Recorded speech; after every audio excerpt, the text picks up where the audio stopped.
Hello दोस्तों, जैसा कि आप जानते हैं मेरा नाम है डॉक्टर जॉय और इस चैनल पर हम हमेशा बात करते हैं हेल्थ और हैप्पीनेस के बारे में। आज इसी कड़ी को आगे बढ़ाते हैं।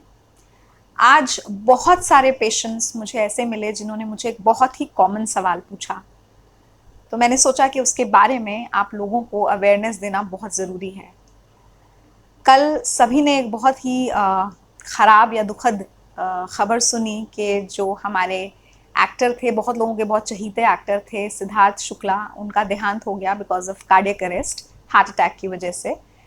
और बहुत सारे मरीज आज मुझे ऐसे मिले जिनका सवाल ये था कि मैम वो तो बहुत यंग थे, he was just 40 years old और बहुत फिट रहते थे बिकॉज एक सेलिब्रिटी थे, बिग बॉस विनर थे, अपनी सेहत का बहुत ध्यान रखते थे, रेगुलर एक्सरसाइज करते थे। और आप लोग हमेशा कहते हैं कि ठीक खाना और सही एक्सरसाइज करना बहुत ज़रूरी है हेल्दी रहने के लिए, वो तो ये सब किया करते थे, इसके बावजूद भी उनके साथ ऐसा हुआ।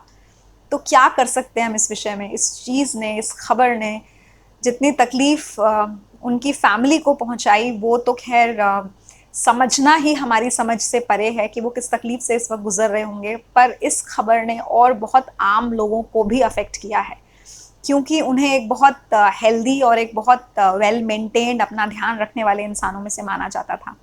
तो आज इसी के बारे में चर्चा करते हैं। उनके साथ क्या हुआ, ये जैसा मैंने कहा हमारी समझ से बाहर है और किसी के बारे में भी कोई भी टिप्पणी करना गलत भी है।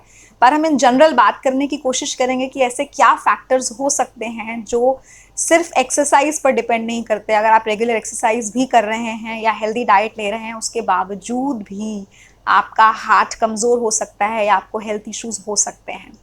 तो इसके क्या कारण हैं, पहले इसके बारे में बात करेंगे, फिर ये बात करेंगे कि इसके लिए क्या सॉल्यूशंस हो सकते हैं। तो पहला एक बहुत इंपॉर्टेंट कारण है, जैसा कि मैंने बताया, कि एक्सरसाइज करना ऑब्वियसली इंपॉर्टेंट है, अपना ध्यान रखना ज़रूरी है, हेल्दी खाना खाना भी ज़रूरी है, पर इसके बावजूद भी स्ट्रेस एक ऐसा इंपॉर्टेंट फैक्टर है जिसकी वजह से बहुत बहुत लोगों को बहुत सारी हेल्थ रिलेटेड प्रॉब्लम्स होती हैं। इसीलिए मैं हमेशा कहती हूँ कि इस चैनल पर हम हेल्थ और हैप्पीनेस की बात करते हैं, क्योंकि हेल्थ सिर्फ फिजिकल हेल्थ से रिलेटेड नहीं है, मेंटल हेल्थ भी स्वस्थ रहने के लिए बहुत ज़रूरी है, रादर ज़्यादा ज़रूरी है।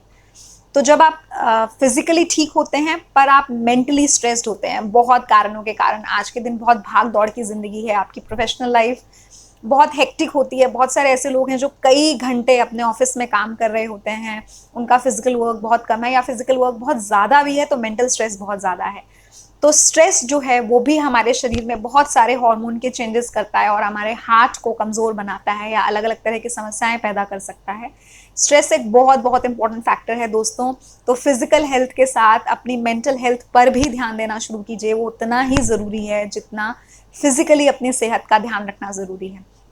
तो पहला कारण, जैसे मैंने बताया, बहुत लोग होते हैं जो फिजिकली तो ठीक होते हैं बट वो मेंटली इतने स्ट्रेस्ड होते हैं कि उनकी फिजिकल बॉडी भी उससे रिएक्ट करना शुरू कर देती है और कभी कभी उनको सीरियस हेल्थ इश्यूज हो जाते हैं। दूसरी चीज़ जो अगेन स्ट्रेस से रिलेटेड है, जब बहुत लोग स्ट्रेस्ड होते हैं तो वो कुछ ना कुछ रास्ते ढूंढते हैं अपने स्ट्रेस को कम करने के लिए। उनमें से कुछ रास्ते सही और कुछ रास्ते गलत भी होते हैं। जैसे जब आपको स्ट्रेस होता है, कुछ लोग दूसरों से बातें करके, अपने फ्रेंड्स से मिलकर, अपनी फैमिली से डिस्कस करके अपने स्ट्रेस को दूर करते हैं, जो कि सही तरीका है, सही रास्ता है। अपने लव्ड वन से, वो लोग जो आपकी केयर करते हैं, आपसे प्यार करते हैं, उनसे बात कीजिए, अपनी प्रॉब्लम को शेयर कीजिए। पर कुछ लोग अलग रास्ते अपनाते हैं, जैसे स्मोकिंग एक बहुत कॉमन चीज़ है। बहुत लोगों को लगता है कि स्मोक उनके स्ट्रेस लेवल्स को कम करता है, वो स्मोक करते हैं और धीरे धीरे ये आदत बढ़ती जाती है। कुछ लोग बहुत अल्कोहल कंजम्पशन करते हैं, ड्रिंक करना शुरू करते हैं, क्योंकि उनको लगता है कि इससे उनका स्ट्रेस रिलीव होता है। कुछ लोग ड्रग एब्यूज़ तक भी करना शुरू कर देते हैं। तो कई बार जो हमारी बॉडी का स्ट्रेस होता है, वो चाहे हमें फिजिकली ना दिखाई दे रहा हो, पर हमारी जो कुछ लाइफस्टाइल आदतें होती हैं, अगर वो कंट्रोल्ड ना रहे तो उसके कारण भी हमारी बॉडी अफेक्ट हो सकती है और हमें फिजिकल और मेंटल प्रॉब्लम्स दोनों हो सकती हैं। तो इन चीज़ों का ध्यान रखिए कि आपको एक एडिक्वेट हेल्दी लाइफस्टाइल जीना ज़रूरी है। एक्सरसाइज, सही खाना, ये तो बहुत ज़रूरी है ही, पर इससे ज़्यादा ज़रूरी है कि आप अपने मन को साफ रखें, अपने दिमाग को और मन को साफ रखें, और कोई भी परेशानी है अपने करीबी लोगों से डिस्कस करें, अंदर ही अंदर उसके लिए घुटे नहीं। और जैसा मैंने कहा, लॉन्ग वर्किंग आवर्स और इन सब से बाहर निकले, थोड़ा रिलैक्स करने की कोशिश करें। बहुत बहुत ज़्यादा ज़रूरी है आपका जीवन और इसका ध्यान रखना आपकी जिम्मेवारी है। और कुछ लोग ऐसे होते हैं जो बहुत स्मोक नहीं करते हैं या ड्रिंक भी नहीं करते हैं या किसी तरह के गलत एब्यूजेस में भी नहीं हैं, बट कुछ लोग जेनेटिकली भी प्री डिस्पोज होते हैं। मतलब अगर हम जीन्स की बात करें तो कुछ लोगों में इस तरह की जीन्स होती हैं कि बहुत जल्दी कोई भी स्ट्रेस या कोई भी परेशानी उन्हें अफेक्ट कर देती है। अगर हम इन जनरल पूरी दुनिया की बात करें तो जो हमारी एशियन पॉपुलेशन है उनमें इस तरह का जेनेटिक पैटर्न होता है कि हम लोगों के लिए हार्ट अटैक होने के चांसेस दूसरों से, अगर सेम एज ग्रुप की बात करें, दूसरों से ज़्यादा है। मतलब वेस्टर्न कंट्री में अगर एक 35-40 साल का इंसान है और वही लाइफस्टाइल जीता है जो हम जीते हैं, तो अगर हम एक एशियन पॉपुलेशन को वेस्टर्न पॉपुलेशन से कंपेयर करें तो एशियन पॉपुलेशन में ये रिस्क जीन्स के बदलाव के कारण ज़्यादा होता है। तो अगर आप एशियन पॉपुलेशन को बिलोंग करते हैं, आपके लिए अपनी सेहत का ध्यान रखना और भी ज़रूरी है।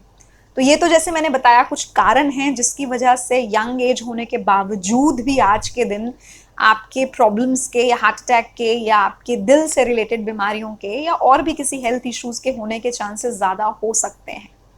अब अगला सवाल ये जानने के बाद जो मरीज़ पूछते हैं या बहुतों ने मुझे आज पूछा वो ये था कि मैम अगर हम इन सब चीज़ों का ध्यान रखें, स्ट्रेस तो एक ऐसी चीज़ है जो सभी को होता है, पर जैसा आपने कहा कि हम उसे शेयर करें, दूसरों से बात करें, सब कुछ करें, पर क्या ऐसी इंपॉर्टेंट और हेल्थ से रिलेटेड चीज़ें हैं, कुछ ऐसी चीज़ें हैं जो हम कर सकते हैं जिससे हमारी सेहत बेहतर हो सकती है, बोथ फिजिकल एंड मेंटल। तो एक चीज़ जैसा मैंने कहा, हमेशा इस बात का ध्यान रखें कि आपके रेगुलर हेल्थ चेकअप्स होने बहुत ज़रूरी हैं। बहुत बार ऐसा होता है कि आप एक्सटर्नली बहुत हेल्दी दिख रहे हैं, पर ऐसा बिल्कुल हो सकता है कि इंटरनली ऐसा ना हो। इसमें आपकी ब्लड रिपोर्ट्स, आपके एग्जामिनेशंस हमें हेल्प करते हैं बताने में। इसलिए हम हमेशा ये कहते हैं मरीजों को या किसी भी इंसान को, अगर आप 35 प्लस हैं, स्पेशली अगर आप नियरिंग 40 हैं, एटलीस्ट 40 की एज के आसपास, प्रेफरेबली 35 साल की एज के बाद एटलीस्ट अपना एनुअल हेल्थ चेक, यानी कि साल में एक बार ज़रूर अपना हेल्थ चेकअप कराएं। अपने सारे प्रॉपर ब्लड टेस्ट, आपका एक्सरे, आपका ईसीजी, इसकी ज़्यादा जानकारी आपके जो कंसर्न डॉक्टर हैं वो आपको दे सकते हैं, पर एक एनुअल हेल्थ चेकअप होना बहुत बहुत ज़रूरी है। एक ये चीज़ जो अपनी सेफ्टी के लिए कर सकते हैं ताकि कोई भी प्रॉब्लम है वो समय रहते पता लग सके, समय रहते उसका इलाज किया जा सके और हम अपने रिस्क को कम कर सकें। दूसरा, जितना ज़रूरी एक विगरस एक्सरसाइज करना है, मतलब जैसे आप जिम जाते हैं और बहुत एक्सरसाइज करते हैं, अपनी बॉडी बिल्ड करना चाहते हैं, वो कम्प्लीटली आपकी चॉइस है। अच्छी बात है अगर आप विगरस एक्सरसाइज करते हैं, पर मेंटल हेल्थ के लिए उतना ही ज़रूरी मेडिटेशन करना और योगा करना है। भले ही वो आपके वेट लॉस में हेल्प ना करे, आपकी बॉडी की मसल्स बिल्ड करने में हेल्प ना करे, पर आपके दिमाग को सही रखने में और रिलैक्स करने में वो बहुत हेल्प करता है। मेडिटेशन एक बहुत बहुत अच्छी एक्सरसाइज है। योगा की भी बहुत सारी एक्सरसाइजेस बहुत अच्छी होती हैं, उन्हें रेगुलरली करें, आपके मन को शांति मिलेगी, आपको बहुत सुकून मिलेगा। ऐसे बहुत लोग हैं जो अभी न्यूक्लियर फैमिलीज़ में हैं या अपने घरों से बहुत दूर रह रहे हैं, उनके पास ऐसे लोग भी नहीं हैं जिनसे वो रेगुलर बेसिस पर बात कर सकें, अपनी तकलीफ़ें शेयर कर सकें। कभी 10 मिनट के लिए कोशिश करके देखिए, आराम से एक शांति वाली जगह पर बैठिए, अपनी आंखें बंद कीजिए, अपने आसपास की चीज़ों को भूल जाइए, अपने से बात करने की कोशिश कीजिए। सेल्फ टॉक बहुत इंपॉर्टेंट होता है और आपको बहुत सारी चीज़ें बताता है। आंखें बंद कीजिए, मेडिटेट कीजिए, थोड़ा योगा कीजिए, ये भी आपको लॉन्ग रन में बहुत हेल्प करेगा। तो दोस्तों, जैसा मैंने बताया, ये ऐसी चीज़ें हैं जो आप कर सकते हैं। तो ऐसा बिल्कुल नहीं सोचें आज के दिन कि क्योंकि आप यंग हैं तो आपको कोई हेल्थ इश्यूज़ नहीं हो सकते। ऐसा नहीं है। आपकी सेहत आपकी जिम्मेवारी है, आपका ध्यान रखना आपकी खुद की जिम्मेवारी है। प्लीज़ इन चीज़ों का ध्यान रखें। कोई हेल्थ इश्यूज़ हैं तो अपने डॉक्टर से मिलें, वो ज़रूर आपको हेल्प करेंगे। बट फिर भी रेगुलर बेसिस पर एटलीस्ट एक एनुअल हेल्थ चेक या बहुत बेसिक जो जांचें ज़रूरी होती हैं कराते रहें, ताकि कोई भी समस्या समय रहते पता लग सके। खुश रहें, स्वस्थ रहें। मैं हमेशा हमेशा हर वीडियो में ये बात कहती हूँ कि सुखी रहना, खुश रहना बहुत बहुत बहुत ज़्यादा ज़रूरी है आपकी सेहत ठीक रखने के लिए। तो आई होप ये बातें आपके काम आएंगी। खुश रहिए, मुस्कुराते रहिए, स्वस्थ रहिए और बिल्कुल स्ट्रेस फ्री रहिए। दोबारा मुलाकात होगी अगले वीडियो के साथ और कुछ और हेल्थ और हैप्पीनेस के बारे में चर्चा करेंगे। Thank you so much for watching.